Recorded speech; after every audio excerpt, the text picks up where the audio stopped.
durante esos meses de la dictadura, se reunieron por primera vez en Plaza de Mayo, dando inicio a una lucha que todavía continúa y que es la suma, a esta altura, de muchas otras luchas. Aquel día era sábado, pero a partir de entonces marcharían cada jueves en reclamo de sus seres queridos al régimen militar, una protesta pacífica, después de golpear las puertas de los juzgados, después de presentar recursos de habeas corpus, después de intentar por todos los medios posibles que el Estado respondiese por la vida de aquellos que habían sido secuestrados, torturados y que más adelante serían desaparecidos, empezó a constituirse en un polo, ignorado por una parte importante de la sociedad, de resistencia pacífica a los dictámenes de la dictadura. La lucha por los derechos humanos de las madres de Plaza de Mayo originó un cambio piramidal en la historia de las protestas en la humanidad. Es cierto que la lucha de las madres empezó a tener visibilidad mundial a partir de 1978, la llegada de la prensa internacional para la cobertura del Mundial, que era parte de aquello que la dictadura militar había previsto y organizado para intentar, era imposible, limpiar su imagen en el exterior, además de un torneo concedido en el gobierno democrático anterior. Pero de verdad, el trajinar de aquellas mujeres que fueron sumando cuerpo, espíritu, adhesión y apoyo nacional e internacional con el paso del tiempo, las convirtió en un símbolo de la humanidad y su perspectiva de lucha. La Copa del Mundo, por ejemplo, la del 78, comenzó un jueves, día de la ya habitual por entonces marcha desde el año anterior, y la televisión de lo que entonces era Holanda, hoy los Países Bajos, recogió los primeros testimonios de las mujeres que peleaban aquí en la más absoluta soledad. A veces las cosas funcionan así. He ahí las paradojas de las situaciones comunicacionales. Las marchas estaban, pero el mundo de la comunicación hacía como que no las veía, o el mundo de la comunicación estaba también debajo de la bota del poder militar, los medios públicos y también los privados, con su sistema de complicidades. En aquella era, para las madres de Plaza de Mayo, incluso que se les hablara en contra, que en el diario La Prensa los calumnistas, por ejemplo, les dijeran las locas de Plaza de Mayo, que las insultaran en público, era una forma de reconocimiento, porque la peor forma del desconocimiento de su lucha era ignorarlas. Eso sigue pasando en la comunicación en la Argentina. Los publicistas, los dueños de las estrategias de marketing dicen, lo mejor es que hablen de vos, aunque hablen mal, pero que hablen de vos. Eso se llama instalación. La dictadura tenía muy claro, la dictadura militar tenía muy clara su política de comunicación. Aquello que la dictadura ignoraba dejaba de existir, al menos para un grueso de la sociedad. Y es para pensar dos veces, eso en la perspectiva de la actualidad. El que nombra está dominando, el que nomina, domina. En cambio, el que no nombra, el que ignora, está apartando del centro. Y entonces hay todo un asunto que debemos pensar a partir del modo en que lo público, desde julio de 1978 en la Argentina, a nivel internacional, empezó a generar una oleada de simpatía que fue expandiéndose por el mundo. Un poco más adelante, en las principales capitales europeas, en París, en Roma o en Madrid, el impulso de la información más el trabajo de los exiliados depararon grandes focos de denuncia del terrorismo de Estado. Un poco después, una Comisión Internacional de Derechos Humanos de la OEA vino a la Argentina en el año 1979 con gran impulso de políticos demócratas estadounidenses, en general ajenos a la situación política en Latinoamérica, pero muy preocupados, como incluso el Papa de entonces, por la situación. Todo eso no se hubiera visibilizado de no mediar la lucha de las mujeres, que en la Argentina salieron a las calles, preludiando otras luchas de otros organismos, de otros sectores de la sociedad, en demandas que no siempre fueron del todo satisfechas. Si existe la insatisfacción democrática en la Argentina de hoy, es un dictamen de los políticos de primer nivel en el año 2024, que involucra muchos aspectos. Hay una insatisfacción democrática desde siempre por el cumplimiento de todos los preceptos que vinculan al Estado con los derechos humanos. Y hoy que estamos en una era de hiperretroceso, bien vale subrayarlo, porque el retroceso no comenzó ahora, sino que ha venido ocurriendo, y sin embargo el ejemplo, la lucha y la moral están intactas. Esta tarde a las 18 me toca conducir un acto en la Asociación Madres de Plaza de Mayo, con presencia de las Madres de Plaza de Mayo, de artistas, de políticos, para levantar las mismas banderas de siempre y con más ímpetu que nunca, porque tal vez hoy más visible que en cualquier otra circunstancia está dentro de la democracia el vacilo del terrorismo de Estado, la defensa de aquello que es completamente indefendible en el mundo y que sin embargo en Argentina, con todas las corporizaciones que la derecha, la ultraderecha, el poder militar y lo que está arriba, los poderes supranacionales, han sabido construir. Empezamos por Eve Bonafini, contando el comienzo de las cosas, el momento en que a las madres les pedían documento en la plaza, el momento en que surge la estrategia del pañuelo, el momento en que las madres empiezan, sin darse cuenta, a convertirse en la base de una pirámide universal de lucha por la dignidad de los hombres y mujeres. Nosotros lo que hacíamos quedarnos en la plaza, pero realmente no teníamos cómo. Por eso empezamos a inventar cosas. Esto que de nosotros tratar de que cuando le pedían el documento a una persona, a una madre, cuando terminaba la marcha o lo que podíamos hacer pocos minutos, el policía venía y le pedía el documento a la madre más tímida, a la que venía el primer día. Le sacaba el documento y claro, esa madre se moría de miedo, después no quería volver. Entonces un día dijimos, no, mira, cuando le pide el documento a uno le damos todas. Y en aquella época tenían un digicón en los autos, ¿no? La gente no sabe qué digicón ahora con todo lo fantástico que hay ahora, pero bueno, era un aparatejo y tenían que meter documento por documento. Entonces, en vez de 3 minutos de carne a la parada, nos quedamos media hora, porque el tipo tardaba un montón en pasar cada documento. Pero ya no era de una.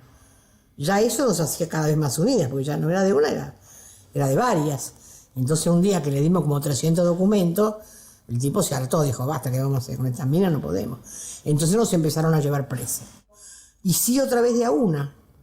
Y nos encerraban en una celda con un muerto, nos rigoreaban, y también decidimos ir todas presas. Cuando iba una, teníamos todas las que nos animábamos, teníamos que ir presas. Una vez concluida la dictadura militar, una vez restaurada la democracia, una vez iniciadas las políticas de derechos humanos, una vez de la CONADEP, una vez del Nunca Más, una vez del juicio a los militares, para un sector de la sociedad ya estaba el asunto de los derechos humanos, pero vinieron la obediencia debida y el punto final, y vinieron etapas mucho más oscuras, el indulto del menemismo a los comandantes ya condenados, un retroceso en las políticas de derechos humanos, una década perdida al respecto, una falta de consenso en la propia sociedad sobre todo lo que faltaba por construir.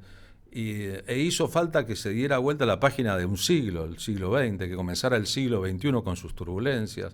Pasó el gobierno de Fernando de la Duda, pasó el gobierno chiquitito de Eduardo Duhalde, pasaron los gobiernos y era totalmente normal que los cuadros de los dictadores estuvieran colgados en los edificios públicos. Y era totalmente normal que se considerara que el proceso de derechos humanos en la Argentina, luego del Premio Nobel de la Paz a Pérez Esquivel en 1981 y de lo que ocurrió durante los primeros años del alfonsinismo, estaba concluido. Hasta que vino un nuevo titular del Poder Ejecutivo, Carlos Kirchner, Carlos Néstor Kirchner, y de una u otra forma el presidente Kirchner, el presidente más inesperado de la historia, se dijo en público primero hijo de las Madres de Plaza de Mayo y por ende responsable desde el Estado de reinstaurar las políticas de derechos humanos para que el proceso no continuara, y no por afán de venganza, que lo dijo muy claro en un discurso ejemplar y para siempre, sino por responsabilidad del propio Estado, que tenía las herramientas y no las usaba, no solo para visibilizar el pasado reciente, sino también para avanzar en la justicia, nada más y nada menos. Eve Bonafini, ahora sí, explicando la lógica de los pañuelos blancos. Como nos llamábamos por el nombre nada más, o el sobrenombre, no nos conocíamos, ni sabíamos dónde vivían. Nadie podía caminar, o algunas no podían caminar, desde San Cayetano a Luján. Entonces, mira, yo voy a entrar en Rodríguez, yo voy a entrar en Moreno. Cada una tomaba el tren y se bajaba en un lugar o caminaba. Pero ¿cómo nos encontrábamos?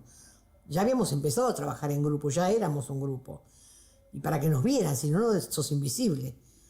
Y entonces dice, bueno, podemos llevar un moño, un bastón con un moño. No, porque rojo no se ve, azul no se ve. Una dijo, bueno, un pañuelo blanco. Y una dijo, ay, no, un pañuelo no, un pañal. ¿Tienen un pañal guardado de los hijos que antes no eran descartables? Y todas teníamos uno, así que el primer pañuelo fue un pañal. Y después de un tiempo se empezó a decir, la gente que iba por esos lugares cerca de Luján decía, esas mujeres del pañuelo blanco que gritaban por sus hijos. Porque claro, en toda la marcha de Luján se hablaba, se rezaba todo el tiempo, nada más que yo, por el Papa, por los curas, por los obispos, lo menos.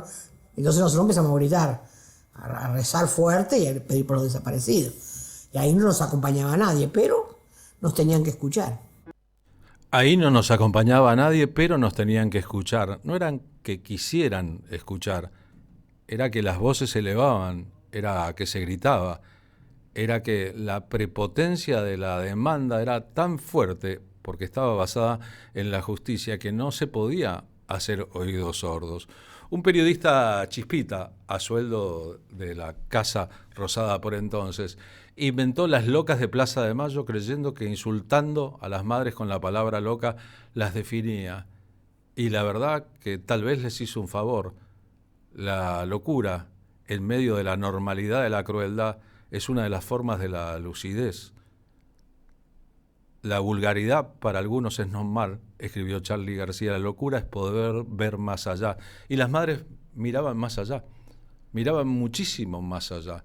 Hoy que Eve ya no está, aunque aún su luz encandila, hoy que Visitación tiene 100 años, hoy que es un puñado de madres las que queda, está completamente comprobado que más allá de la presencia física de las personas, está el ejemplo de una luz que ilumina un camino que siempre va a ser oscuro, la búsqueda de verdad, memoria y justicia en una sociedad negadora y en un mundo con la derecha y la ultraderecha empoderados. Pero a veces es tan cegadora la luz que busca la verdad, que te pueden decir lo que sea, te pueden insultar de la manera que quieras, que no vas a cejar en el intento porque además tenés responsabilidades como ciudadano argentino de estar mínimamente a las alturas de aquellas mujeres solas, que hoy siguen siendo mujeres que están solas, aunque acompañadas del espíritu de multitudes, de los que están y de los que no están dispuestos a seguir dando la batalla. Si tenés alguna duda sobre de qué lado de las cosas deberías o te gustaría estar, recordemos el video que filmó la televisión holandesa en 1978, el jueves en que empezaba el Mundial. Fue la primera vuelta al mundo de las vueltas a la Plaza de las Madres de Plaza de Mayo. Fue la primera marcha transmitida al planeta Tierra. Fue la contracara de lo que el gobierno militar intentaba con la llegada de los periodistas extranjeros al país. Filtraba a los periodistas para que no se le colaran a aquellos que fueran a contar lo que ocurría de verdad. Y sin embargo, la verdad se filtró, se coló, dio la vuelta al mundo y se convirtió en uno de los elementos centrales de la relación del mundo con la Argentina. En el medio, mujeres desesperadas.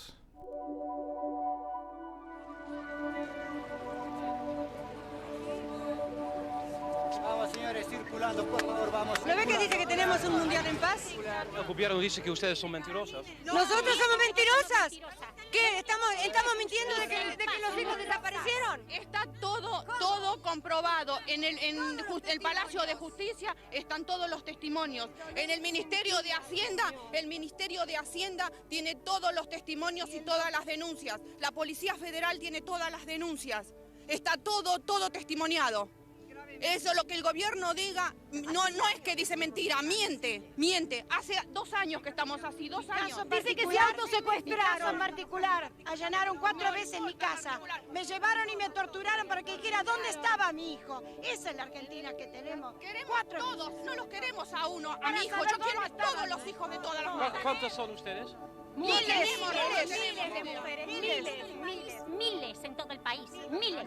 Es una carta que mandamos a todos los futbolistas argentinos para enterar de nuestra angustia. Quisiera que usted pudiera ver con algunos a ver si ha sido llegado a sus manos. Nosotros lo mandamos a todos. Esta es una de las copias, por favor. A ver.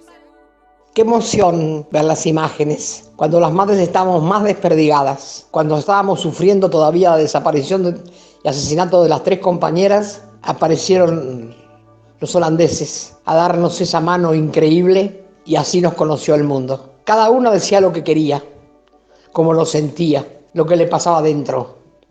Ese día fuimos muchos a la plaza porque nos habían anunciado que iban a venir y la verdad que fue increíble. Por eso lo queríamos recordar, que los holandeses, todos jugadores, periodistas, mujeres y hombres, nos dieron ese gran abrazo. Gracias al pueblo holandés.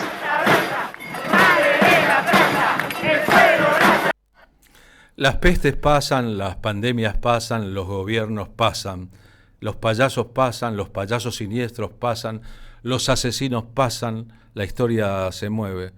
Lo que no pasa es la sensación de respeto, de agradecimiento y emoción que las personas nobles de este país y del mundo les debemos a las madres de Plaza de Mayo. En toda la dimensión hay tiempos que se agotan y hay otros que viven por siempre. Los tiempos de esa resistencia viven por siempre porque son ejemplares para el futuro, son cartas abiertas al mañana. Y en esas cartas abiertas al mañana, nosotros, los que creemos en el valor de la letra escrita, de la palabra empeñada y del amor que se convierte en amor por todos y no en amor selectivo, estaremos eternamente agradecidos en días como hoy, en días de aniversarios, rodeados de pesadumbre, de tristeza, de lluvia, de malas noticias, o en los días felices que inevitablemente vendrán, aquellas que fueron capaces de representarnos a todos, representándose, y de representar también aquello que no muere con la muerte, que es la energía de soñar que juntos construimos mañanas mejores. Teresa Parodi, León Gieco, Víctor Heredia. Siempre viva. Pensando en Eve, pero Eve como símbolo de todas y de todos los que luchan.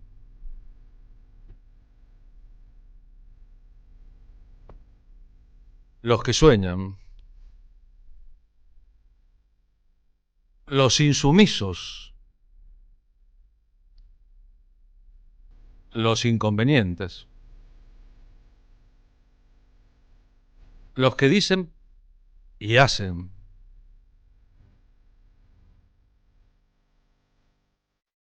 y los que defienden con el pecho lo que dicen con los picos.